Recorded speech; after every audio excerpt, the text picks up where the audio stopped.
You've done a lot of work, Joshua, around modeling the Texas grid, and you called the data center queue a bubble back in 2025.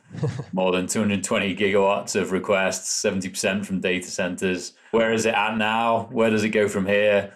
And what does that mean for all of us downstream of that? Yeah, well, the bubble's just gotten bigger. I think the numbers in the past a few weeks ago, the latest numbers put out were 435 gigawatts and Wow, 90% data centers. that's And crazy. so, yeah, I called it a bubble and I called it silly back then, but it's just gotten more bubbly and more silly. There's just no way, like, for reference, the whole ERCOT grid, like the maximum amount of energy that it's ever delivered at one time is 85 and a half gigawatts.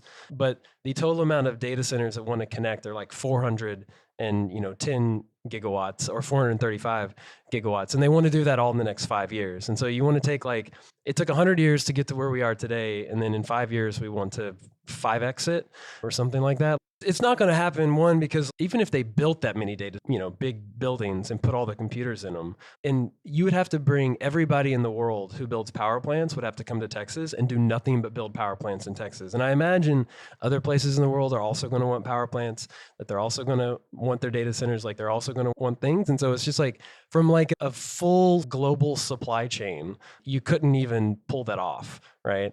And so it's just like, yeah, it's still a bubble, but I mean, even when bubbles burst, there's froth left over, right? And so like there's a lot of data centers that are getting built. I mean, I've driven by, I've seen them myself. There's a lot of data centers that are going to get built and the grid's going to grow. It's just like 2 years ago, my job got a lot harder, my forecasting job, when I'm, estimating how much energy ERCOT's going to consume in 2030, 2040, 2050 got a whole lot harder when all of a sudden we went from like, oh, just a normal 2.5% growth per year to 20, 30, 40, 50% growth per year. It's still hard to tell how much of this is real.